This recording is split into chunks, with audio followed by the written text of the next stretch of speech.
Mail transfer क्या होता है? ये भी एक बैंकिंग टर्मिनोलॉजी है जिसका मतलब ये है कि पैसा कहीं अगर ट्रांसफर करना है एक अकाउंट से दूसरे अकाउंट में, तो ये भी तरीका है। कुछ तो हुआ होगा बैंक में कि उनको रियलाइज हुआ होगा कि यार ये यहाँ पे तो स्कैम हो गया। अभी तलाशी के लिए जो अकाउंट होल्डर्स के नोन प्लेसेस थे वहाँ टीमें भेजी गई, बट वो सब फिक्टिशियस एड्रेसेज पाए गए। नागपुर के केस में मैंने एक्यूज को दिखा दिया एक पर्ची, उसने लेके पढ़ते पढ़ते उसको खा गया। हाँ, एविडेंस ही खा गया उसने। वो खा गया। Everybody is considered as innocent till proven guilty. तो मैं जानता हूँ मुस्लिम लोग जनरली स्मोक नहीं करते हैं। तो मैंने बोला सर एक्स्ट्रा कैसे आ गया, उसमें 3-4 वर्ड्स भी थे। तो मैंने लड़की को पूछा कि यार सिगरेट कौन पीता है? बोले मैं पीती हूँ सर। क्यों 15 साल तक ऐसे केसेस चलते हैं हमारे जुडिशियल सिस्टम में?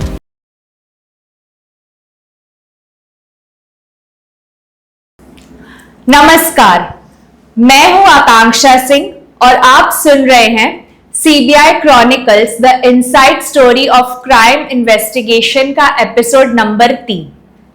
आज के हमारे इस एपिसोड में हम बात करेंगे 1996 के मशहूर मेल ट्रांसफर स्कैम की।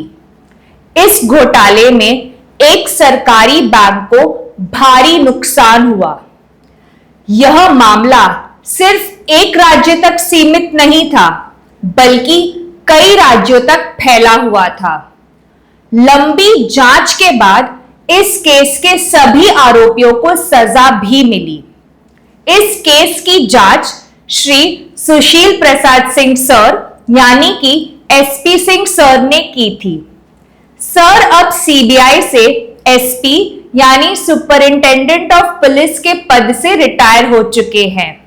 इन्होंने सीबीआई में 36 साल तक अपनी सेवाएं दी और सर के बेहतरीन काम के लिए इन्हें भारत सरकार ने 2010 में इंडियन पुलिस मेडल और 2017 में प्रेसिडेंट्स पुलिस मेडल से सम्मानित भी किया है। तो चलिए आज उन्हीं से सुनते हैं मेल ट्रांसफर स्कैम की पूरी कहानी। वेलकम सुशील सर। सर हमें पहले ये बताइए कि मेल ट्रांसफर क्या होता है, क्योंकि ये टर्म तो मैं पहली बार सुन रही हूँ।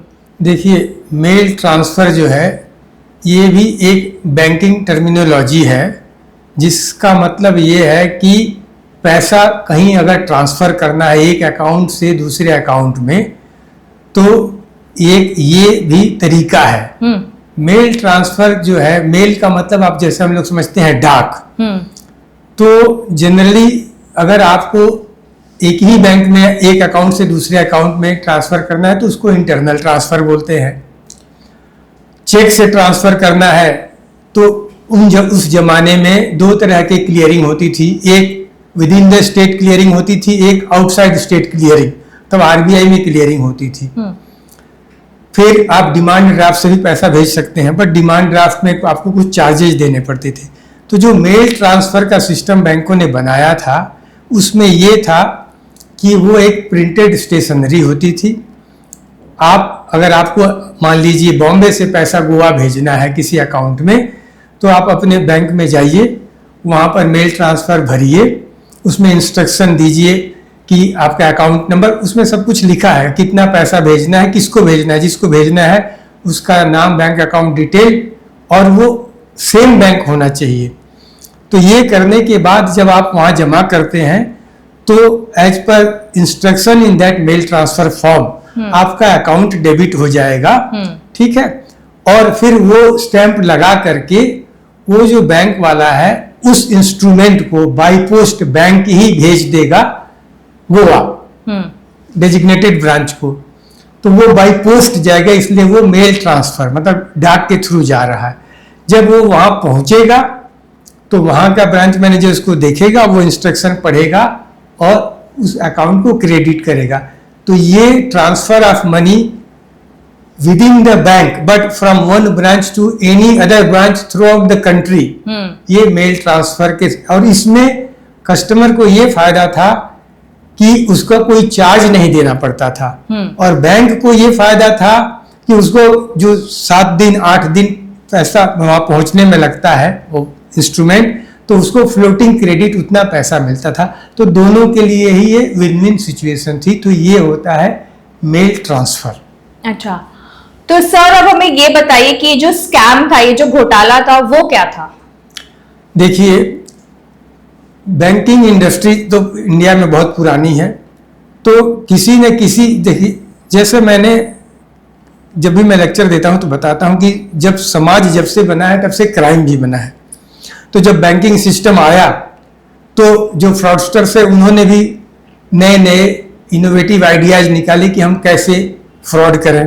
तो जैसे चेक में वो केमिकल लगा करके जीरो कम करके बढ़ा करके करने लगे, डिमांड ड्राफ्ट में भी वो लोग केमिकल यूज करते थे। तो उन्होंने सोचा कि डिमांड ड्राफ्ट वगैरह में काफ़ी सख्ती हो गई, पकड़ाने के चांस ज़्यादा हो गए। तो जो ये मेल ट्रांसफ़र था, ये आम आदमी को तो मालूम भी नहीं था, ये बिजनेसमैन ही जानते थे। तो फ्रॉडस्टर्स ने सोचा कि इसमें जो है टाइम लगता है ये जानने में कि जो पैसा गया है वो सचमुच बैंक ने भेजा है या फोर्जरी से गया हुआ है। क्यों? क्योंकि उस समय मैनुअल रिकंसिलिएशन होता था और रिकंसिलिएशन होने में बहुत टाइम लगता था, 1 साल, 1.5 साल, 2 साल। तो फ्रॉड पता ही नहीं चलेगा। तो इसलिए फ्रॉडस्टर्स ने इस बैंक को जो टारगेट किया, एक सरकारी बैंक को, तो उन्होंने ये मेन जो इसमें फ्रॉड किया वो मेल ट्रांसफर्स के थ्रू ही किया। अच्छा, तो सर सीबीआई को बैंक की तरफ से कंप्लेंट कब आई और सीबीआई कब इस केस में एंटर हुई? देखिए, सीबीआई में ये कंप्लेंट 1996 के एंड में आई। तो एक डिप्टी जनरल मैनेजर जो यहाँ का जोनल हेड था बम्बई का, उसने कंप्लेन किया कि हमारी कई ब्रांचेज में मेल ट्रांसफ़र मिसयूज हुआ है, फोर्जरी हुई है और जो है नॉन MICR डिमांड ड्राफ्ट भी यूज हुए हैं। इस तरह की कंप्लेन आई और मोर देन 1 करोड़ का उसमें उसको बैंक को नुकसान हो गया था। तो इस कंप्लेंट के बेसिस पर हम लोगों ने FIR दर्ज किया अगेंस्ट जो 4 अकाउंट के नाम उसने दिए थे। तो उन 4 अकाउंट होल्डर्स के नाम की FIR थी, बाकी अननोन अदर्स थे एवं अननोन पब्लिक सर्वेंट, क्योंकि पब्लिक सर्वेंट का नाम उस समय तक मालूम नहीं था। तो अननोन पब्लिक सर्वेंट के खिलाफ हम लोगों ने FIR दर्ज की। तो बैंक को कब पता चला, मतलब बैंक को कुछ तो हुआ होगा बैंक में कि उनको रियलाइज हुआ होगा कि यार ये यहाँ पे तो स्कैम हो गया? जी, जब हम लोगों ने FIR दर्ज की, इन्वेस्टिगेशन शुरू किया, तो जनरली पुलिस हो या CBI हो, सबसे पहले ये रहता है कि आप एक्यूज को आइडेंटिफाई करें, पकड़े और जो रेलिवेंट डॉक्यूमेंट्स है उनको अपने कब्जे में लें, अर्थात उनको सीज करें। तो हम लोगों ने FIR दर्ज किया। अभी तलाशी के लिए जो अकाउंट होल्डर्स के नोन प्लेसेज थे वहाँ टीमें भेजी गई, बट वो सब फिक्टिशियस एड्रेसेज पाए गए। तो इस तरह से कोई जो 4 अकाउंट होल्डर्स थे वो कोई आइडेंटिफाई नहीं, मतलब खाली नाम था SP सिंह, बट वो कौन है मालूम नहीं था। फोटो लगे हुए थे। उसमें पैन, आधार ये सब का जमाना नहीं था, राशन कार्ड पे अकाउंट खुल जाते थे। तो जो मेन लीड मिली थी बैंक को वो कोचीन ब्रांच से मिली थी। तो हम लोग ने कोचीन ब्रांच में जाकर के उनसे सारे डॉक्यूमेंट्स कब्जे में लिए, वहाँ का जो अकाउंट था, और वहाँ के करीब 10 स्टाफ की ब्रांच थी। तो उन लोगों को हम लोगों ने एग्जामिन किया और उनसे हम लोगों ने क्रोनोलॉजी या फिर समझा कि कैसे हुआ। तो वहाँ से जो हमें पता चला कि वहाँ समवेयर जनवरी में 96 में एक आदमी आया, उसने ब्रांच मैनेजर के पास वो गया, उनसे मिला और वो बोला कि वो मसाले, स्पाइसेज एंड ड्राई फ्रूट्स का व्यापारी है। और वो आपको मालूम होना चाहिए कि केरला में मसाले और ड्राई फ्रूट्स बहुत अच्छे मिलते हैं। वहाँ लोकल प्रोडक्ट भी है, बाहर श्रीलंका वगैरह से भी इंपोर्ट होते हैं, तो अच्छा व्यापार होता है वहाँ से। तो बोला कि मुझे यहाँ से बल्क परचेज करके बॉम्बे भेजना है और बेचना है, तो मुझे चूंकि यहाँ कैश पेमेंट करना है या लोकल चेक क्लियरिंग का चाहिए, तो मुझे अकाउंट खोलना है। तो बैंक में सबसे बड़ा प्रॉब्लम होता है, पहले तो अकाउंट नहीं खुलता है और अकाउंट खुल गया, पैसा आ गया तो उसको लोन देना है। हर बैंक ऑफिसर का ये 2 मेन टारगेट रहता है। तो बैंक मैनेजर खुश हो गया कि चलो अच्छा है, जो लास्ट क्वार्टर है तो मुझे अच्छा बिजनेस मिल जाएगा। बट बोला कि उस समय बैंक अकाउंट खोलने की जो मेन शर्तें थी, एक इंट्रोड्यूसर होना चाहिए, एग्जिस्टिंग अकाउंट होल्डर होना चाहिए जो आपको इंट्रोड्यूस करेगा। बाकी तो राशन कार्ड की कॉपी से और फोटो लगाने से अकाउंट खुल जाते थे। तो उसमें बोला आपको एक इंट्रोड्यूसर लोकल लाना पड़ेगा। तो वो बोला मैं तो नया हूँ, तो इंट्रोड्यूसर कहाँ से लाऊं? तो बैंक को ये था कि बैंक खुद नहीं किसी को इंट्रोड्यूस कर सकता है, चाहे वो कितना ही अकाउंट बड़ा बिजनेसमैन भी आ जाए। Bank will not introduce, day officers will not introduce. तो बोला आपको सर लाना पड़ेगा। तो ये आदमी और इसका एक साथी था, ये दोनों जो है एक होटल में जाकर वहाँ ठहरे हुए थे। तो वहाँ का जो मैनेजर था उससे इन लोगों ने बात किया कि जो है आप जो है हमारा अकाउंट इंट्रोड्यूस कर दो, क्योंकि हमने जो फार्म देखा तो उसमें वो लोकल इंट्रोड्यूसर उस एक होटल का मैनेजर था। करेक्ट। तो उस मैनेजर को हम लोगों ने बुलाया कि भाई तुमने ये अकाउंट कैसे इंट्रोड्यूस किया? तो उसने बोला कि सर वो आदमी आके रुका, सूटेड बूटेड आदमी था, अच्छी अंग्रेजी बोल रहा था, और वो बोला कि हम मसाले और ड्राई फ्रूट्स का बिजनेसमैन है, हमें यहाँ लोकल धंधा बढ़ाना है और यहाँ से बल्क खरीदना है, तो लेकिन हमारा अकाउंट नहीं खुल रहा है। तो बोला मेरा सर सैलरी अकाउंट था, तो मैं एज ए गुड कस्टमर मैंने उसको हेल्प कर दिया, मैंने अकाउंट खोल दिया, इतना ही मेरी गलती है। तो अकाउंट खुल गया। तो जब अकाउंट खुल गया तो उसके बाद वो आदमी बोला कि सर मेरा रेमिटेंस से जाएंगे मेल ट्रांसफर से, और तब मैं आऊँगा। तो करीब 1 हफ्ते बाद अकाउंट खुलने के एक रेमिटेंस आ गया, मे बी 6-6.5 लाख का। तो रेमिटेंस आने के बाद वो आदमी आया, मैनेजर से मिला, सर मेरा कोई पैसा आया है क्या? तो उसने बोला हाँ पैसा तो आया है। तो बोला ठीक है सर। तो उसने फिर अपना जो उसका एक चेला था अली, उसको भेजा। तो अली आकर के बियरर चेक से 10,000 रुपये निकाल के ले गया। तो क्लियर हो गया। इसके बाद वो मैनेजर से मिला, बोला कि सर मुझे पैसा निकालना है। तो मैनेजर ने बोला कि ऐसा करो आप थोड़ा एफडीआर भी रख दो, आपका नया अकाउंट है। तो उसने 2 लाख का एफडीआर भी रख दिया और मे भी 3-3.5 लाख रुपया निकाल दिया, करीब 50-60 हज़ार रुपया छोड़ के वो चला गया। इस तरह से उस अकाउंट में विद इन 1 मंथ 4 रेमिटेंसेज आए, कोई 6 लाख 7 लाख। यहाँ एक चीज आपको बता दूं कि उस जमाने में 10 लाख एंड अबव को हाई वैल्यू क्लियरिंग माना जाता था। तो उसमें इंस्ट्रक्शन था कि अगर 10 लाख या उससे ज्यादा के इंस्ट्रूमेंट आएंगे तो ब्रांच मैनेजर को फोन करना है, इशूइंग ब्रांच को। करेक्ट। चाहे चेक हो, डिमांड ड्राफ्ट हो, मेल ट्रांसफर हो, कि कंफर्म करना है। तो ये बहुत शातिर लोग थे, ये कोई भी इंस्ट्रूमेंट 8-9 लाख से ऊपर बनाते ही नहीं थे। जैसे आज के जमाने में 49,500 रुपया लोग जमा करते हैं कैश, 50,000 नहीं करते, पैन नंबर देना पड़ेगा। तो हर बार का यही सिलसिला था कि वो आएगा, कैश निकालेगा, और इन चारों के दौरान उसने कभी 2 लाख, करीब 6 लाख से ज्यादा उसने एफडीआर भी रख दिए। तो ब्रांच मैनेजर बहुत खुश था। इसके बाद थोड़े दिन के लिए वो अकाउंट होल्डर आया नहीं। उसके बाद एक डिमांड ड्राफ्ट आया 8,80,000 का। तो जो करंट अकाउंट ऑफिसर था वहाँ एक गणेशन, वो जो है बहुत, चूंकि वो प्रमोटी था तो वो बहुत मेटिकुलस था। तो वो हर बार मैनेजर को बोलता था कि सर नया अकाउंट है, कैश विड्रॉवल ज्यादा हो रहा है, आप रोको। बट बैंक मैनेजर बोलता था कि अरे इतना अच्छा क्लाइंट मिला हुआ है, एफडीआर भी रख रहा है, कुछ नहीं होता है, ठीक सब चल रहा है। तो जब ये नॉन एमआईसीआर डिमांड ड्राफ्ट आ गया तो गणेशन ने देखा कि वो जनवरी एंड का इशू था 96 का, आया वो मार्च में बाय पोस्ट आया और वो मुड़ा हुआ था। तो वो मैनेजर के पास गया कि सर ये देखिए इतना हाई वैल्यू इंस्ट्रूमेंट है, उस जमाने में 8,80,000 भी बड़ा अमाउंट था, ये जनवरी का है, कौन सा ऐसा क्लाइंट है जो इतना लापरवाह है कि 2 महीने बाद भेजा है।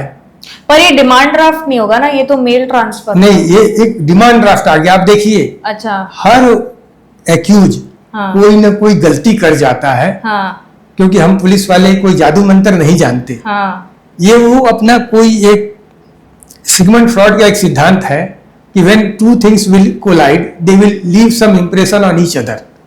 तो क्राइम का भी यही रहता है, the criminal will leave some trace. जो इन्वेस्टिगेटर की काबिलियत क्या है कि वो उसको आइडेंटिफाई करे, उस लीड को, और उससे आगे बढ़े। अच्छा। तो यहाँ डिमांड ड्राफ्ट। डिमांड ड्राफ्ट एक आ गया। हाँ। नॉन एमआईसीआर डिमांड ड्राफ्ट आ गया। नॉन एमआईसीआर क्या होता है? नॉन एमआईसीआर क्या है कि देखिए, डिमांड, मैंने आपको बताया डिमांड ड्राफ्ट में बहुत ज्यादा केमिकल यूज करके अल्टरेशन हो रहा था, डिफ्रॉड कर रहे थे। तो 95 में रिजर्व बैंक ने गाइडलाइन निकाला कि जो एग्जिस्टिंग डिमांड ड्राफ्ट है वो नॉन एमआईसीआर थे। एमआईसीआर क्या है? Magnetic ink character identification, recognition. हाँ, रिकॉग्निशन। हाँ। तो मैग्नेटिक इंक कैरेक्टर रिकॉग्निशन ये एक टेक्नोलॉजी है, समझ लीजिए। तो वो 9 डिजिट का एक नंबर रहता है, जिसमें पहले 3 डिजिट स्टेट के होते हैं, दूसरे 3 डिजिट बैंक से रिलेटेड होते हैं, और तीसरा 3 डिजिट ब्रांच का कोड होता है। तो जब ये आ जाएगा तो उसको बनाना मुश्किल था, क्योंकि वो सिक्योरिटी आइटम है, सिक्योरिटी प्रेस में प्रिंट होगा, तो फ्रॉडस्टर इतना जल्दी उसको रेप्लिकेट नहीं कर पाएंगे। तो आरबीआई ने ये बोला कि अब नया जो है ये एमआईसीआर ड्राफ्ट इशू करोगे, नॉन एमआईसीआर को आप बंद कर दो, बट जो सिस्टम में है, क्योंकि एफडीआर सॉरी जो डिमांड ड्राफ्ट है उसकी 3 महीने की वैलिडिटी होती थी, तो जो सिस्टम में है वो चलते रहेंगे, बट नया मत इशू करो। तो ये 96 था। तो गणेशन ने ब्रांच मैनेजर को बोला कि अभी सर ये किसने भेज दिया नॉन एमआईसीआर और मोड़ा हुआ है। हाँ, और मुड़ा हुआ है और 2 महीने बाद आ रहा है, प्रेजेंट हो रहा है, तो आप एक बार बात करो। तो वो मतलब कब इशू हुआ था वो? 29 जनवरी 96। और आया कब? मार्च में, मिडिल ऑफ द मार्च आया। हाँ। क्योंकि 3 महीने की डेडलाइन है। हाँ।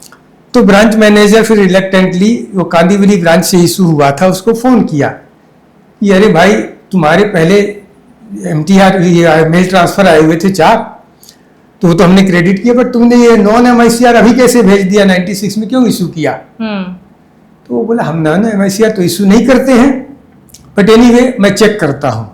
तो उसने चेक करवाया, तो एफडीआर का रजिस्टर होता है, तो रजिस्टर में ऐसी कोई एंट्री नहीं थी। तो बोला नहीं, हमने नहीं इशू किया ये 29 जनवरी के, हमने इशू ही नहीं किया ये नंबर। तो बोला तुम चेक करो, ये नंबर तुम्हारा है। तो उसने चेक किया, बोला ये नंबर हमारा है, बट हमने तो इसको कंसाइन टू रिकॉर्ड कर दिया है, ब्लैंक जितने भी हैं। तो फिर बोला तुम वहां चेक करो। तो जब रिकॉर्ड रूम चेक किया गया तो वो 100 के बंडल होते हैं, तो उसको जब देखा गया उस सीरीज में, तो बीच में से 5 लीव्स गायब थी बीच से। उसमें से वो एक लीफ यूज हुई थी।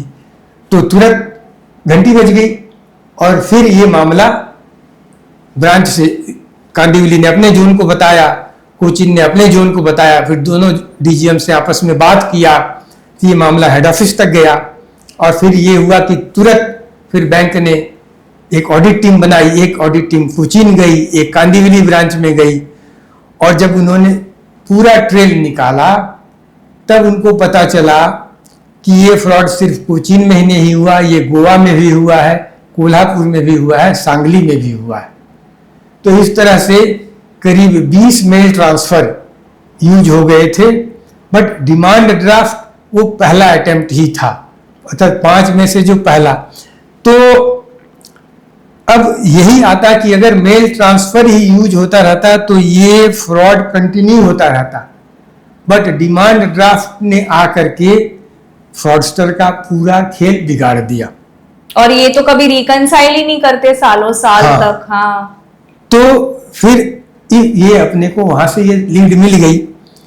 तो अब सवाल आता है कि चारों अकाउंट होल्डर्स के एड्रेसेस तो फर्जी हैं, तो इनको ट्रेस कैसे किया जाए? जो नायर था उसको पहले तो हम लोगों ने सोचा इसको अरेस्ट करें। नायर कौन था? जो मैनेजर जिसने इंट्रोड्यूस किया था। लेकिन सवाल यह आता था कि एक वही था विटनेस जो आइडेंटिफाई कर सकता था उस अकाउंट होल्डर को और उसके साथी को। करेक्ट। और अगर वो अरेस्ट हो गया, एक्यूज बन गया, तो उसकी एविडेंसरी वैल्यू 0 ही है, फिर उसको अप्रूवर बना हुआ एक लंबा प्रोसेस है। तो हम लोगों ने ये डिसाइड किया, हमने अपने एसपी से बात करके, कि हम लोग फिलहाल उसको अरेस्ट नहीं करेंगे, but we will interrogate him and take lead. तो फिर उसको नरम गरम करके हम लोगों ने जब इंट्रोगेट किया कि मेरा ये बताओ कि उसकी दिनचर्या क्या थी, तो बोला कि सर रात में हम लोग कई बार एक बार में गए हैं, तो चलो बार चलते हैं। तो हम लोग बार में गए, बार में जाके हम लोगों ने वो फोटो दिखाए, तो वहाँ के बार टेंडर्स वगैरह ने पहचान लिए कि हाँ सर ये तो, इनको तो हम जानते हैं, ये तो फलाने होटल वाले मैनेजर हैं, और इनके साथ 2 आदमी आते थे। ठीक है ना। अब्दुल का भी हम लोगों ने स्केच बनवा लिया था, तो जो है उससे जो है पहचान में आ गया कि ये लोग आते थे। लेकिन वहां से और कुछ खास क्लू नहीं मिला कि आगे क्या करें। तो वहां एक पीसीओ था। उस जमाने में मोबाइल फोन नहीं था, तो मैं पीसीओ वाले के पास गया, उसको फोटो दिखाया कि भाई देखो ये एक फोटो है ऐसा आदमी। तो वो बोला कि साहब दिन में पता नहीं कितने लोग आते हैं, तो हम ऐसे तो आइडेंटिफाई नहीं कर पाएंगे। तो उसके 4 टेलीफोन इंस्ट्रूमेंट्स थे, तो हमने उसके नंबर लेकर के बीएसएनएल से उसका पूरा डाटा मंगा लिया। जनवरी से लेकर के जून में हमारे पास केस आया था, तब तक पूरा डाटा मंगाया। फिर उसकी हम लोगों ने स्क्रूटनी शुरू की। तो नायर ने जो टाइमिंग रात का बताया था, उस पीरियड में हम लोग ये देखने लगे कि आउट ऑफ केरला कितने कॉल्स हुए हैं, कहाँ हुए हैं। तो बहुत सारे कॉल्स थे, बट जो डेट्स पर ये लोग गए थे, उन डेट्स पर हम लोगों ने ये देखा कि मान लीजिए रात 9:30 बजे 10 बजे के बीच सूरत पर एक नंबर पर कॉल हो रहे हैं हर डेट। जैसे वो 4 डेट पर अगर वो गया होटल में, उस बार में, तो सूरत एक कॉल हुए हैं एक ही नंबर पर। करेक्ट। हाँ। तो फिर हम लोगों ने अपने अहमदाबाद ब्रांच को कांटेक्ट किया, सूरत में आदमी भेजो। वहाँ के पीसीओ से वहाँ उसको एग्जामिन कराया गया, उसको भी ये बोला गया कि ये फोटो भेजो। देखे, फोटो से नहीं पहचाना, बट उसको जब पूछताछ ज्यादा की गई कि ये रात में ही कॉल आ रहा है, तुम याद करो इतनी रात को कौन कॉल कर रहा है, किसको तुमने बुलाया। फिर वो बोला कि हाँ सर मुझे अब याद आ रहा है, हमारे नज़दीक में एक जयेश भाई रहते हैं, उनको ही कॉल आए थे। उनका कॉल था, तो उनकी वाइफ से मैंने बात करवाया था, क्योंकि उनकी बेटी का एक्सीडेंट हो रखा था। तो वो बाहर थे, तो उन्होंने ये कॉल उनके ही है। तो कहाँ है जयेश भाई का घर? तो उसने बताया कि सर वो देखो सामने गली में है, जयेश भाई 2nd फ्लोर पर रहते हैं। तुरंत एक टीम वहां गई। टीम गई तो विटनेस वगैरह सीबीआई साथ लेके जाती है। तो घर में घुस के जयेश भाई का घर है, तो बोले हाँ जयेश भाई है, तो बोले नहीं है। तो घर की जब तलाशी हुई तो खाली एक लेडी थी और उसकी बेटी थी। तो लेडी विटनेस वगैरह के इंतजाम करके तलाशी की गई। घर से कुछ खास नहीं मिला, बट केरला जाने आने के कुछ टिकट्स वगैरह मिल गए। और जो पूजा रूम था वो बंद पाया गया। तो जनरली पूजा रूम जो है लोग बंद नहीं रखते हैं, वो खुला ही रहता है। तो हमने पूछा कि मतलब जो भी हमारी टीम गई थी, हम तो उसमें वहां नहीं थे, कि भाई पूजा रूम बंद क्यों है। तो उन्होंने बताया कि नहीं नहीं ऐसा पूजा हो गया है। तो बोला कि नहीं इसको खोलो। तो पहले वो लेडी ने रजिस्टर किया था, बाद में जब खोला तो उसमें वो जयेश भाई बैठा हुआ था। तो उसको सीबीआई टीम ने वहां से पकड़ लिया। उसको पकड़ लिया गया, फिर बताया गया। तो हम भी जो है केरला से आ गए वहाँ दूसरी टीम को छोड़ करके, और हमने खुद पूछताछ की। जब उससे पूछताछ की तो वो बताया कि देखो साहब हमें ऐसा लगा कि यही मास्टरमाइंड है। बोला कि मैं मास्टरमाइंड नहीं हूँ, मैं तो सिर्फ एक अकाउंट होल्डर हूँ और मेरे जैसे बहुत से अकाउंट होल्डर हैं। तो बोला तुमको एंगेज किसने किया? और तुम्हारा वो जो साथी है वो कहाँ है? तो बोला उसको अभी मुझे नहीं मालूम वो कहाँ रहता है, हम लोग तो स्टेशन पर मिलते थे, साथ जाते थे। तो उसने बताया कि मुझे जिसने एंगेज किया है वो मीरा रोड में रहता है, मैंने उसका घर देखा है, तो मैं आपको दिखा सकता हूँ। तो ये सब पूछताछ करते हुए रात हो गई थी, तो हमने विटनेस इंतजाम किए। 2 विटनेस हम लोग कम से कम लेते हैं, जनरली कोई सरकारी ऑफिस वाले ही रहते हैं। गाड़ी का इंतजाम किया गया, प्राइवेट गाड़ी, और एक जोशी साहब इंस्पेक्टर थे और हमारी टीम लेके इसको हम लोगों ने चले मीरा रोड। मुझे याद है मीरा रोड उसमें बहुत ज़्यादा डेवलप नहीं था, और वो जो एक बिल्डिंग थी उस थोड़े दूर, मतलब वहां से शमशान दिखता था, और सुनसान इलाका था, अंधेरा ही था रात को। हम लोग करीब 12 बजे रात को पहुंचे। 12 बजे रात को पहुंचे, उसने बताया कि सर ये बिल्डिंग है, 2nd फ्लोर पर 201 में वो रहता है आदमी, मैं यहीं आके मिला हूँ। तो उसको हम लोग बुरका में ले गए थे, उसको नीचे गाड़ी में ही रखा, हम जोशी और विटनेस लेके ऊपर गए। तो हमने नॉक किया, एक लेडी ने दरवाज़ा खोला और 2 छोटे, एक लड़का लड़की बच्चे, वो झांकने लगे। तो हमने पूछा आपटे साहब हैं? तो बोली नहीं है। कहाँ गए हैं? तो बोले उज्जैन गए हैं। क्यों? तो बहन से मिलने।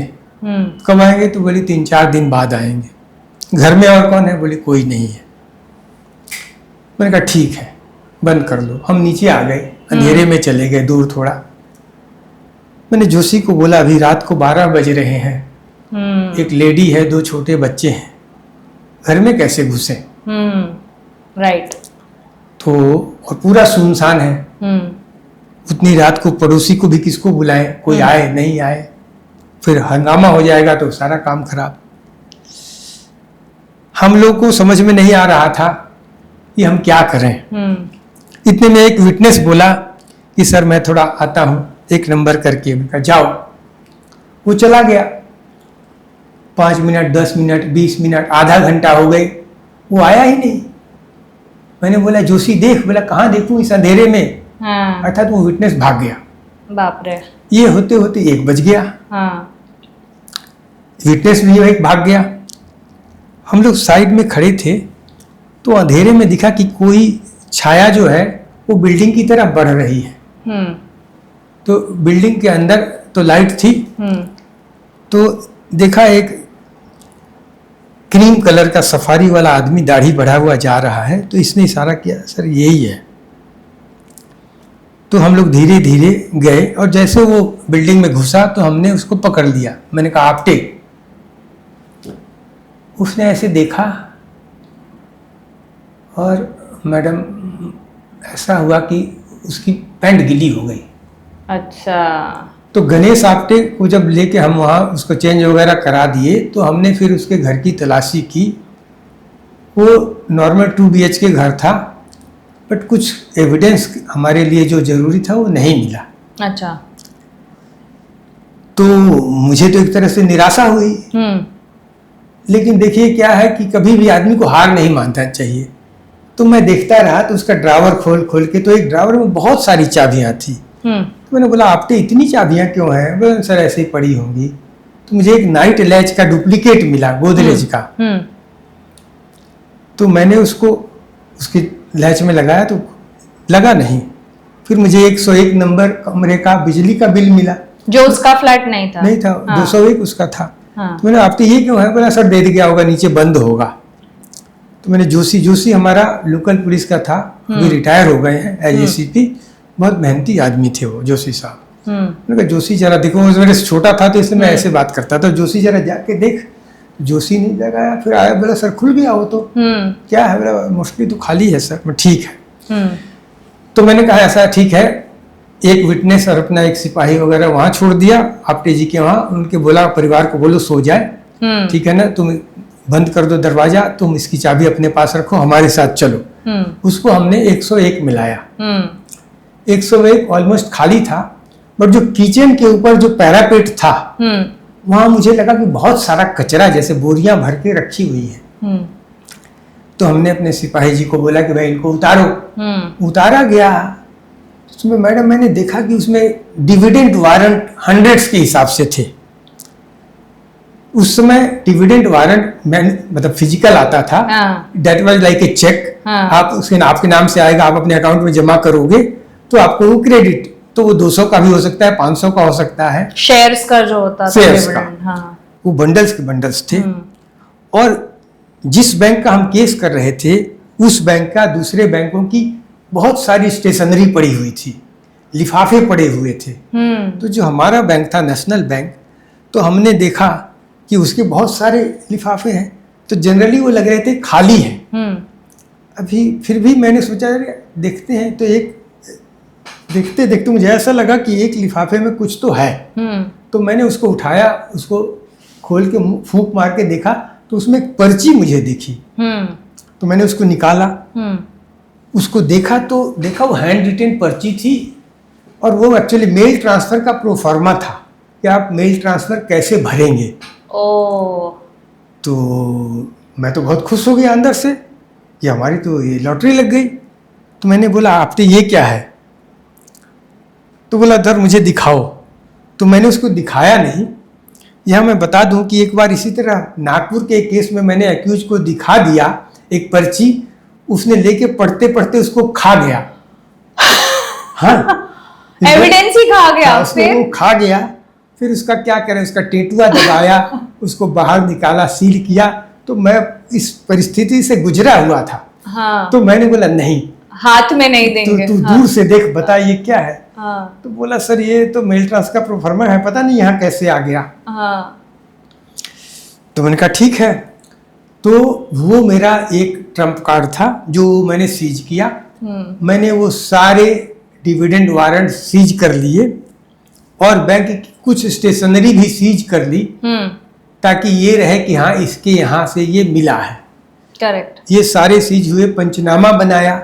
अभी सवाल आता है कि विटनेस तो मेरा एक ही था, तो दूसरा विटनेस कौन रहेगा? वो तो भाग गया एक विटनेस। हाँ। तो जो मेरा प्राइवेट गाड़ी का ड्राइवर था, क्योंकि लॉ में विटनेस है, वो सरकारी आदमी होगा ऐसा नहीं है, कोई भी रिस्पेक्टेबल विटनेस हो सकता है, वो पड़ोसी भी हो सकता है।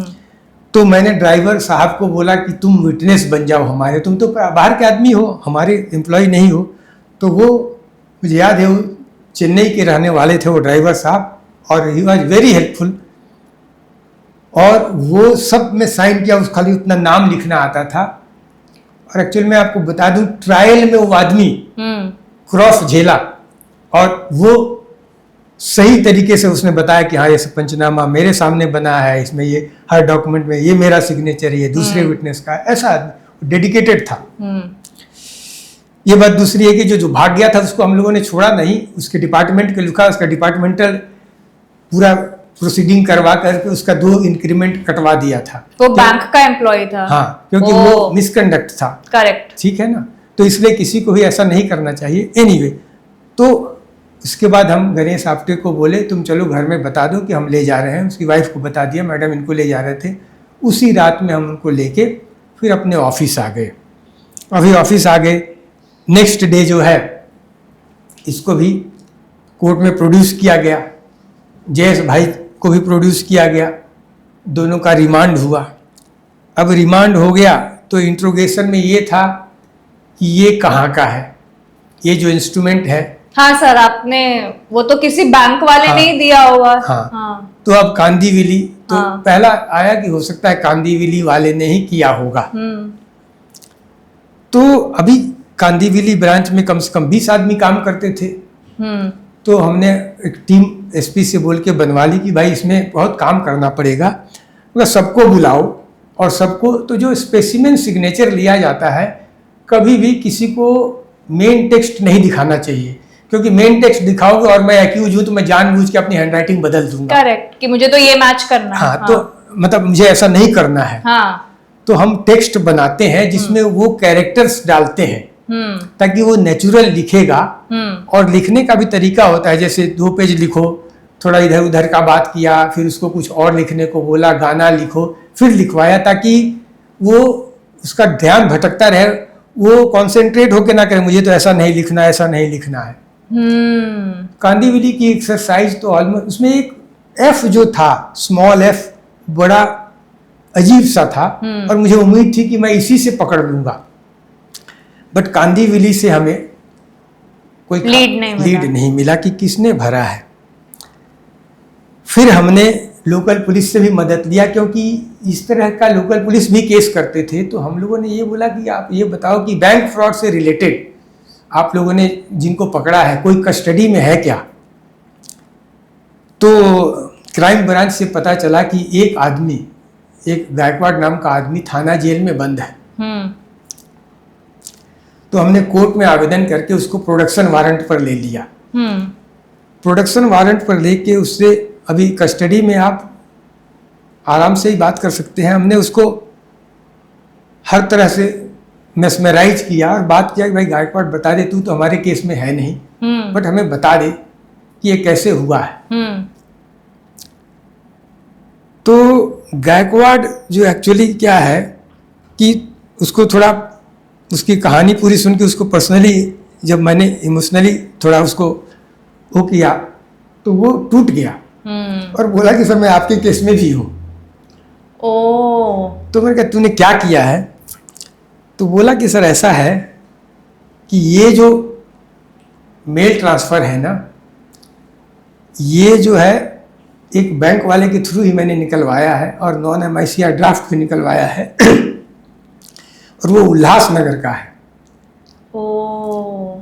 तो वो बोला मुझे वो बार में मिल गया था और उसका थोड़ा दूसरा शौक भी है, तो उसको मैंने अपने कब्जे में कर लिया। फिर बातों बातों में मैंने बोला कि तेरे को अच्छा पैसा मिलेगा। तो उसने ही हमें ये ब्लैंक मेल ट्रांसफ़र ला के दिए, ये नॉन MICR ड्राफ्ट भी दिए और प्रोफोर्मा भी बना के दिया। तो ये हुआ कि ये नॉन MICR ड्राफ्ट तो जो है ये तो वहाँ का है, कांदिवली का है, तो उल्लासनगर वाले ने कैसे लाया? बोला सर ये तो आप उसी को पकड़ोगे तो पता चलेगा। अब ये एक एक्यूज का स्टेटमेंट था, तो हमने उल्लासनगर वालों को बुलाया, तो उसका नाम बेंद्रे था।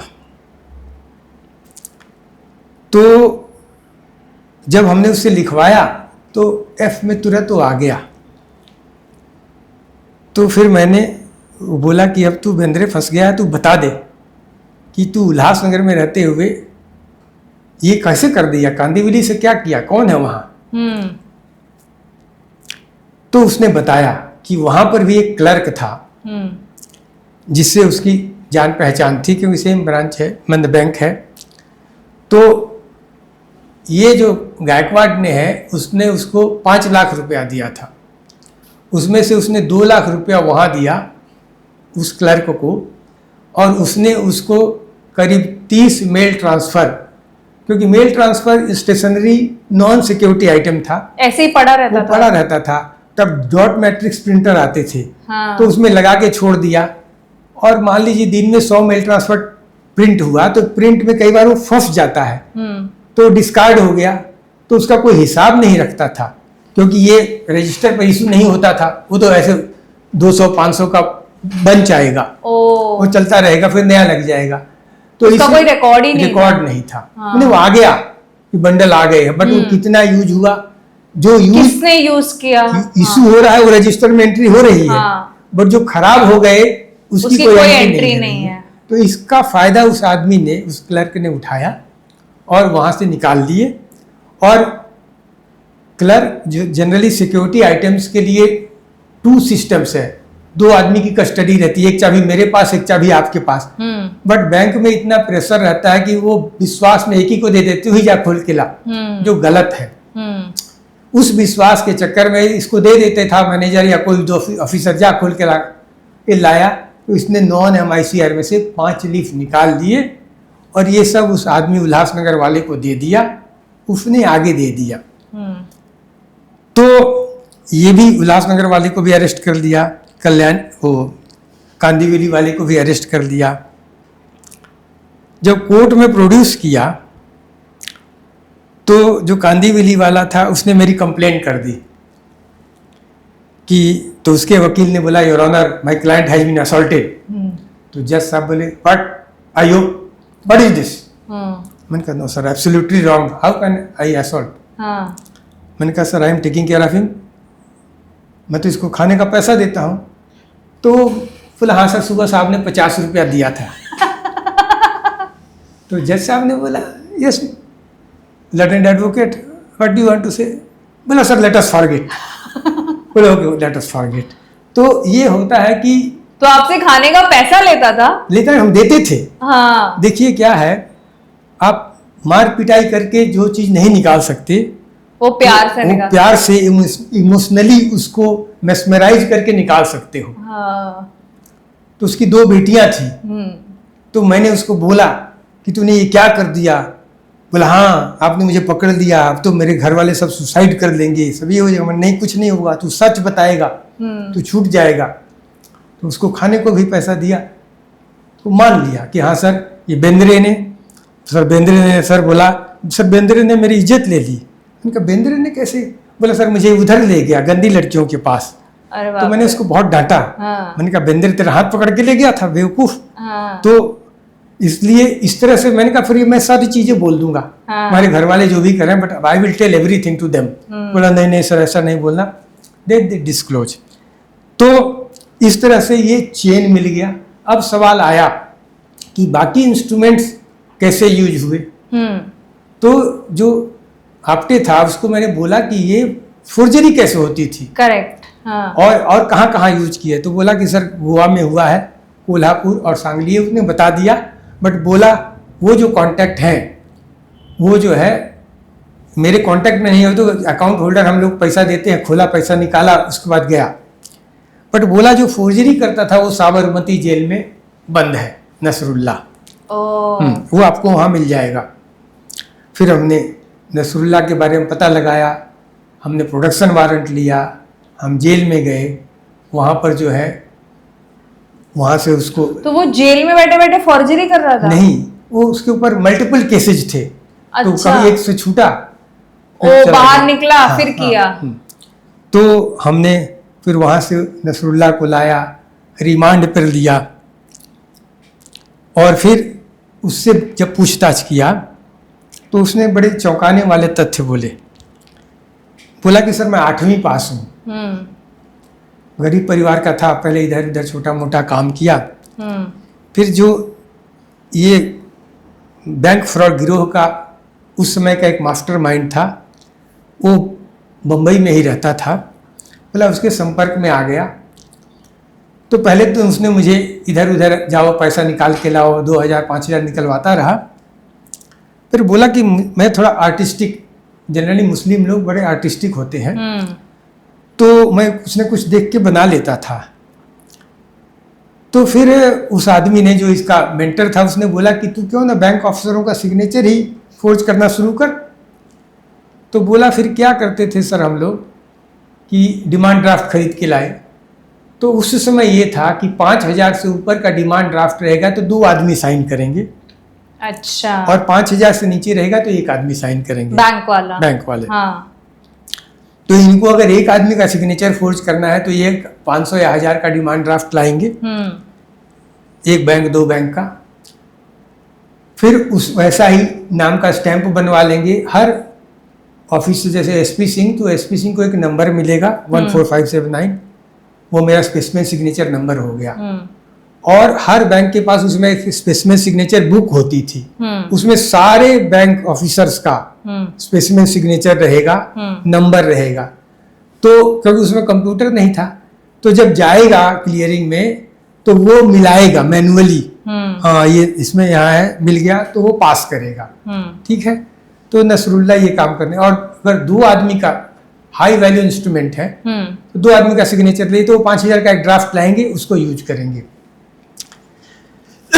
तो नसरुल्ला बोला कि सर मैंने यही काम शुरू किया, और ओवर द पीरियड ये डिटेक्ट नहीं होता था, तो हमारी कॉन्फिडेंस बढ़ते गए और हम लोग करने लगे। तो वो बोला मैं सर एक इंस्ट्रूमेंट का 50,000 रुपया लेता हूँ, खाली मैं साइन करने का 50,000, तुम उसमें जितना पैसा भर लो।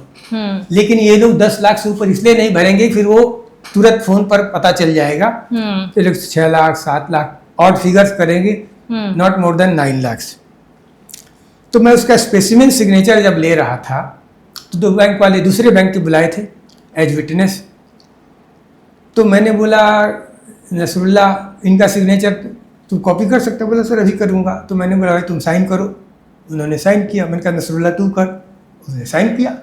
तो बैंक वालों को चक्कर आ गया, फ्री फ्लो साइन कर दिया, सेम टू सेम। हाँ। हाँ। तो नसरुल्ला इतना कॉन्फिडेंट था, बोला कि सर देखो 90 दिन आप जेल में रखोगे, हाँ। फिर मेरी जमानत हो जाएगी, 90 दिन में तो चार्जशीट नहीं कर पाओगे, फिर मैं यही काम करूंगा, बाहर जाऊंगा यही करूंगा। नहीं फिर यही करूंगा, हाँ। क्योंकि मेरा बोला मुझे और कुछ आता नहीं है। बोला सर मेरे ऊपर 20 केस चल रहे हैं, आज तक मुझे सजा नहीं हुई है। कितना कॉन्फिडेंट था आप सोचो।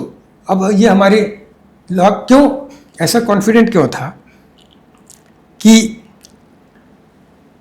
जो वो सिग्नेचर इंस्ट्रूमेंट पर किया वो इमिटेशन किया। करेक्ट। उसने एक सिग्नेचर देखा और यहाँ फौज ने साइन कर दिया, और जब मैंने उसका स्पेसिमेन लिया तो मैंने बोला नसरुल्ला ऐसा साइन कर, तो उसने किया। तो it is imitation of imitation. और ये नसरुल्ला ही कर सकता है, ऐसा उसका डोमेन वो नहीं है, ये तो कोई दूसरा फोर्जर भी कर सकता है। करेक्ट। तो ये उसी ने किया। ये प्रूफ कैसे होगा? ये बियॉन्ड रीजनेबल डाउट प्रूफ नहीं होगा, इतना ज्ञान उसको था। तो इसलिए वो बोला मैं कभी भी इंस्ट्रूमेंट जो है वो नहीं लिखता था, मैं सिर्फ साइन करूंगा। अभी साइन सुशील प्रसाद सिंह कोई नहीं करता, सब इस तरह से साइन करते हैं जो। तो उस साइन में वो जो ओपिनियन देगा एक्सपर्ट, वो बोला it appears to be of the same person, appears word use करेगा, so that is not beyond reasonable doubt. तो ये जो लैकुना था वो उसको मालूम था। इसलिए क्योंकि इसके लिए मैं हैदराबाद GQD ऑफिस में भी गया कि ये आदमी इतना कॉन्फिडेंट है तो आप इसमें कुछ करिए। तो उन्होंने बोला कि देखिए अगर कोई भी इंस्ट्रूमेंट उसने लिखा है तो उसका स्लांट फॉन्ट ये सब से हम प्रूफ कर देंगे कि इसी ने ये SP सिंह ने ही लिखा है, बट सिर्फ सिग्नेचर से नहीं हुआ। बट एनीवे हम लोगों ने उसको चार्जशीट किया नसरुल्ला को उस केस में। ऑफ कोर्स उसकी डेथ हो गई, बट ये एक बड़ा बट उसको सजा हुई कि नहीं? डेथ हो गई, पहले ट्रायल में ही हो गई। ट्रायल में ही हो गई। हाँ। अच्छा। तो ये तो हो गई फोर्जरी, इस तरह से वो करते थे। अब सवाल आता है, बैंक वाले भी पकड़े गए। अब आया कि जो मेन आदमी है, अभी मेन आदमी बता दिया कि SP सिंह है और मान लीजिए वो बोरीवली में रहता है, बट एविडेंस क्या है? करेक्ट। कि वो SP सिंह है। ठीक है, और जो पकड़े जाएंगे वो बोलेंगे सर सिंह साहब कहाँ ले लिए, हम लोग काम करते थे, तो उससे तो होगा नहीं, दे आर एक्यूज्ड। तो हम लोगों ने फिर क्या किया कि जो हफ्ते था उससे हम लोगों ने ये किया कि तुम कम से कम ये बताओ कि ये जो अकाउंट होल्डर हैं, तो हम लोगों ने फिर सांगली, कोल्हापुर और मापसा से वो डिटेल ले लिए। वो लोग इतने शातिर थे, जो ऑफिस खोलते थे वो बिजनेस सेंटर में खोलते थे। तो बिजनेस सेंटर में उसमें कोई पैन कार्ड आधार कार्ड का ये नहीं था, आप कुछ अपना नॉर्मल एक इंट्रोडक्शन दे दो या कोई मेमोरेंडम या पार्टनरशिप डीड वगैरह दिखा दो तो मिल जाता था।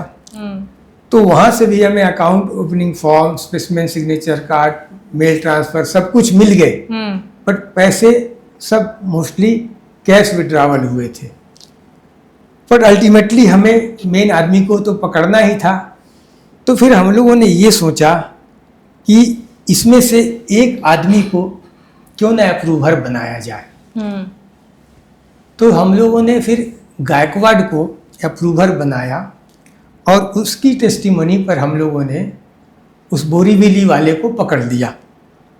पकड़ के उसका रिमांड भी ले लिया। जब उसके घर की तलाशी की तो उसके घर से कई बैंकों के बहुत सारी इंस्ट्रूमेंट्स वगैरह मिले, इंक्लूडिंग ये नेशनल बैंक के भी। और कस्टडी में हमने पहले ये किया, हमें वो 3 जो अकाउंट होल्डर्स हैं उनका डिटेल दो। तो उसके पास सारे डिटेल थे। मैं आपको बताऊं कि उसने ऐसे सटीक जगह के एड्रेसेस दिए जहां से रेड में वो तीनों अपने अपने जो उनके हाइडआउट थे वहां से पकड़े गए। तो इस तरह से ओवर द पीरियड हम लोगों ने चारों अकाउंट होल्डर्स को पकड़े। ठीक है ना। सबकी देखिए 14 दिन की कस्टडी होती है, सब जुडिशियल कस्टडी में चले गए। अब इतने बैंक के इंस्ट्रूमेंट्स थे, बैंक वालों का भी बयान लिखना पड़ा, फिर इसको सब एक्सपर्ट, उन दिनों government examiner of question document जो मेन थे वो हैदराबाद में और शिमला, और एक central forensic science laboratory Delhi.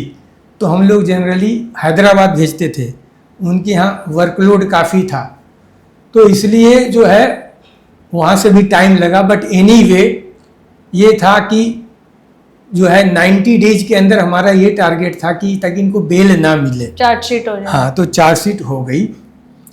But of course trial में बहुत टाइम लगता है। आपको ये बताऊं कि ये 96 का केस, ये कम से कम मोर देन 15 ईयर्स लग गए इसके ट्रायल कंप्लीट होने में, और उसमें आप्टे जी मर गए, नसरुल्ला जी मर गए, और कई लोग मर गए। सर तो जयेश भाई और अली दोनों ये थे, मतलब अकॉम्प्लिस थे। हाँ, तो अली का क्या स्टोरी है? हाँ, अली जो है, तो अली जो है वो वसई में एक मुस्लिम इलाके में रहता था। एड्रेस तो हमें बोरीवली वाले ने दे दिया, तो हम लोग पूरा अपना वो सीबीआई की पूरी टीम, विटनेसेस, लेडीज ऑफिसर्स वगैरह लेके गए। तो एक चाली था, चाली में गए, तीसरे माले पे पहुंचे तो एक लेडी ने दरवाज़ा खोला, तो बताया हम सीबीआई से आए हैं, तो दरवाज़ा बंद कर लिया। तो फिर हमने अपने जो लेडी ऑफिसर को बोला कि खोलने को बोला, हम सीबीआई वाले हैं, दरवाज़ा ना बोले। तो मैंने जोर से बोला ठीक है चलो सामने मस्जिद है, मौलवी साहब से जाके मिलते हैं, उनको ही लेके आते हैं, तभी ये लोग दरवाज़ा खोलेंगे। उनको बोलते हैं कि देखो हम सीबीआई वाले रेड करने आए हैं। फिर दरवाज़ा खुल गया। तो मैंने बोला मैडम हम, ये हमारा आइडेंटिटी कार्ड है, हमारे पास लेडी ऑफिसर है, आप बोलो तो मैं लोकल चौकी से पुलिस वाला वर्दी वाला बंदूक के साथ बुला लेता हूँ, हम तो आपकी इज्जत के लिए चुपचाप आए हैं, और ऐसे ऐसे है, अली भाई से हमको मिलना है, कुछ पूछताछ करनी है, फिर हम चले जाएंगे, अब हमें अंदर आने दो, आप बोलो तो पड़ोसी को बुला ले। बोले नहीं आ जाओ अंदर। अंदर आ गए, 1 BHK कमरा था, ठीक है ना। तो बैठे हम लोग, बोले हम देख लीजिए, हमारा तलाशी में ये नियम होता है कि पहले अपने आप की तलाशी दो। तो हम बोले भाई हमारी तलाशी ले लो अगर आपको देखना है। बोले नहीं हम नहीं लेंगे कि आप कुछ वहां प्लांट तो नहीं कर रहे हैं। फिर हमने तलाशी किया तो कुछ खास मिला नहीं। फिर और बढ़िया से जब देखा गया तो केरला जाने के वो मिले टिकट वगैरह। तो ये तो हुआ कि यहाँ का जो भी आदमी है वो केरला गया है। उनका कोई फोटो वोटो अली साहब का? बोला नहीं फोटो वोटो कुछ नहीं है। फिर वो माता जी जो है मतलब लेडी थी, वो बोली मैं जाती हूँ जरा अंदर, पूजा का मतलब फातिया पढ़ते हैं कुछ वो लोग, चली गई अंदर। तो हम लोग बैठे रहे, अब पंचनामा बनाते हैं, अभी जो भी मिला है उस कागज का। तो सडनली मैंने देखा एक जूते का रैक के पास एक एस्ट्रे पड़ा हुआ है। तो जूता मैं जानता हूँ मुस्लिम लोग जनरली स्मोक नहीं करते हाँ। तो मैंने बोला सर एस्ट्रे कैसे यहाँ आ गया? उसमें 3-4 बर्ड्स भी थे। तो मैंने लड़की को पूछा कि अरे सिगरेट कौन पीता है? बोले मैं पीती हूँ सर। आप पीती हो? बोले हाँ। ठीक है, बट उससे मुझे संदेह हो गया कि मुस्लिम लड़की तो सिगरेट पी नहीं सकती, मतलब जनरली नहीं पीती, वो भी वो उस टाइम पे 96 में और वो ऑर्थोडॉक्स एरिया है, हाँ। सामने मस्जिद है। हाँ। तो मैंने कहा माता जी बोले नहीं वो फातिया पढ़ रही है अंदर। अरे मैं मतलब फातिया जो भी है पूजा कर रही है, कुछ नमाज पढ़ रही है। मैंने कहा नहीं मुझे एक बार उनसे मिलना है। नहीं आप अंदर नहीं जाए। मैंने कहा चलो साथ हम लोग चलते हैं, लेडी ऑफिसर भी है। तो जब मैं गया किचन में तो देखा कि ऊपर एक पैरापेट है और पर्दा लगा हुआ है और साइड में एक सीढ़ी भी है। तो मैंने कहा यहाँ कौन है? बोले कुछ नहीं, वो सामान वामान रखते हैं। तो मेरा 6th सेंस काम किया। मैंने कहा अली भाई तुम नीचे आ रहे हो कि मैं ऊपर आऊं? तो एक आदमी की आवाज ऐसा मैं आ रहा हूं। तो अली भाई लुंगी पहन के नीचे आ गए। तो मैं कहा सिगरेट तुम पीते थे? बोला हाँ।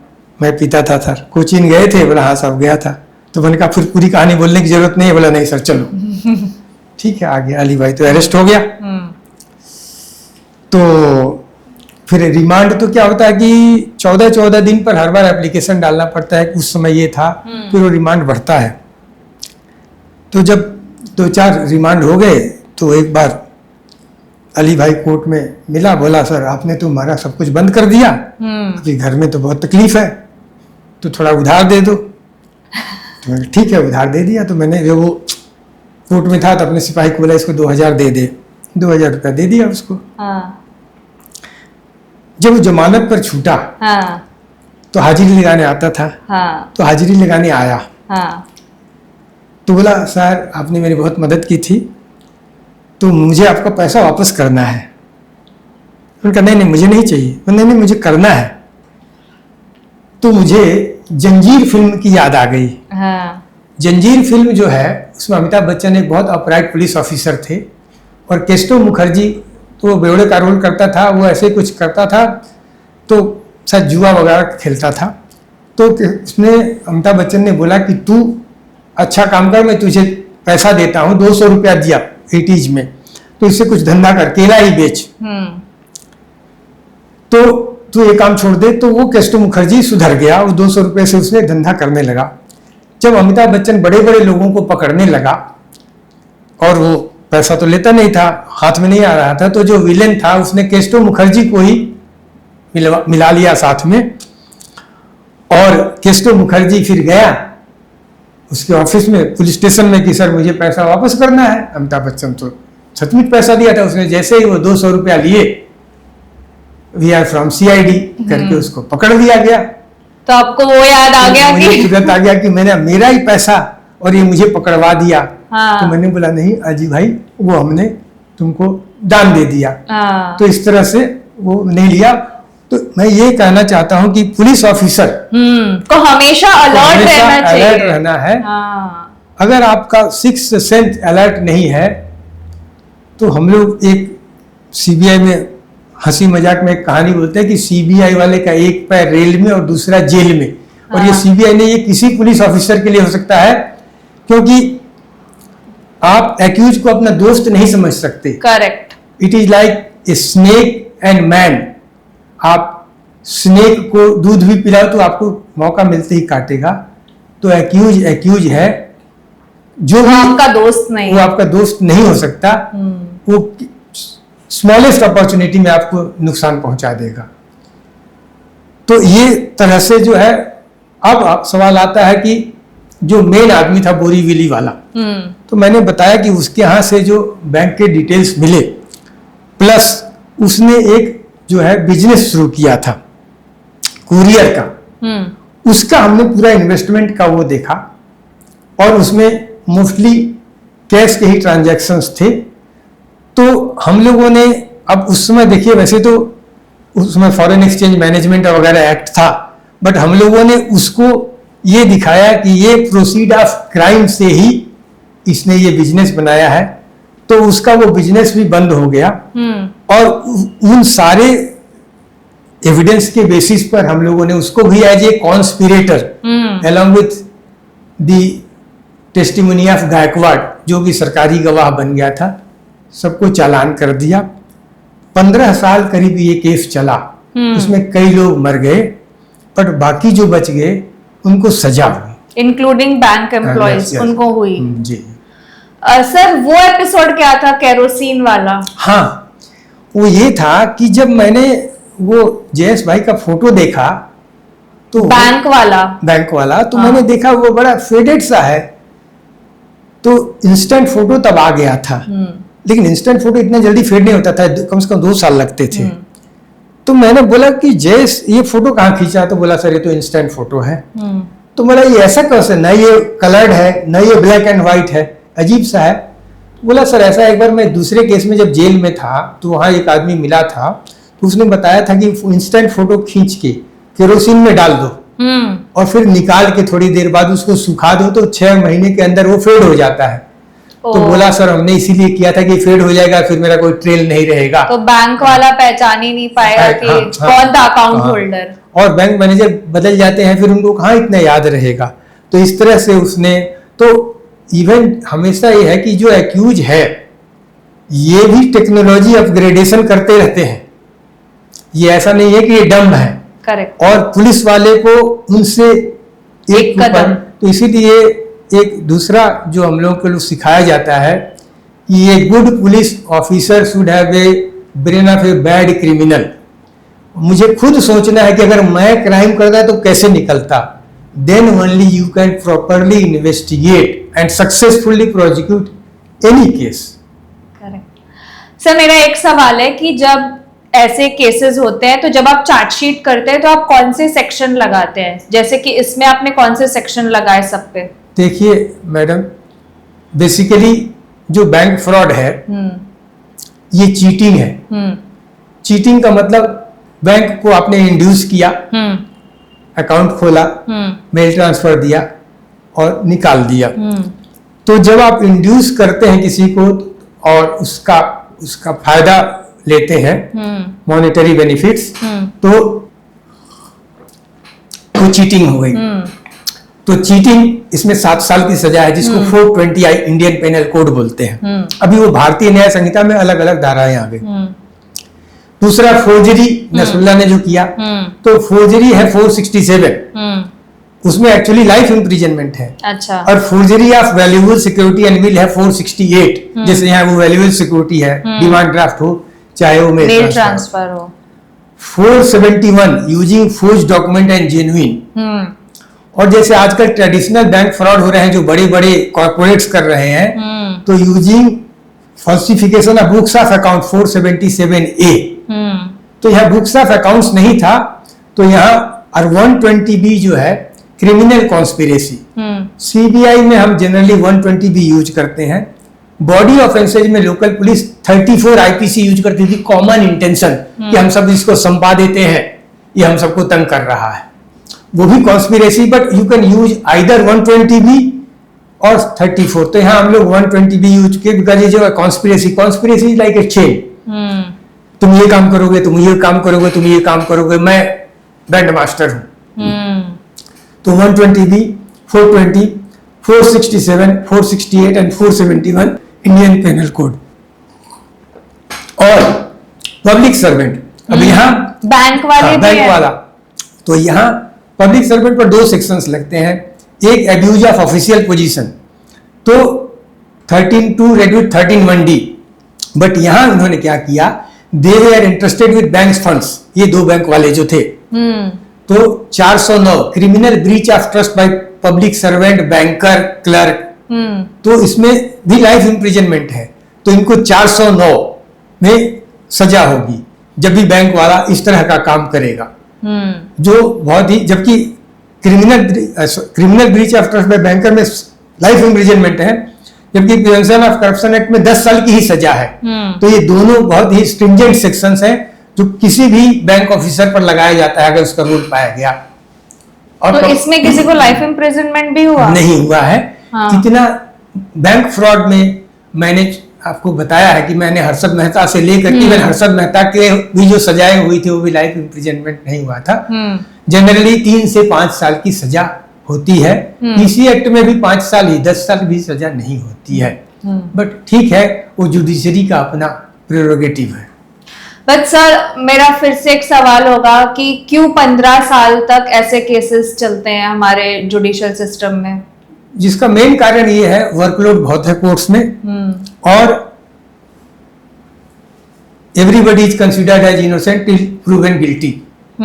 तो इसलिए लोग एप्लीकेशन पर एप्लीकेशन डालते हैं। लोअर कोर्ट से रिजेक्ट हुआ तो सेशंस में जाते हैं, सेशंस से रिजेक्ट हुआ हाई कोर्ट में जाते हैं। तो इसलिए ये एक चेन ऑफ इवेंट्स चलता रहता है, ये मेन रीजन है। So thank you so much Sushil sir, आज आप यहाँ हमारे साथ आए, आपने हमें क्राइम की एक सच्ची घटना बताई जिसने हमारे पूरे देश की अर्थव्यवस्था को भारी नुकसान पहुंचाया था। So thank you so much sir for all the knowledge और आपके इन्वेस्टिगेटिव तरीके जो आपने बताए और किस्से। सो दोस्तों, ये था हमारा आज का एपिसोड। अगर आपको हमारा वीडियो अच्छा लगा हो तो हमारे वीडियो को लाइक करें, शेयर करें और हमारे YouTube चैनल को सब्सक्राइब जरूर करें और देखते रहिए CBI Chronicles, the inside story of crime investigation. Thank you.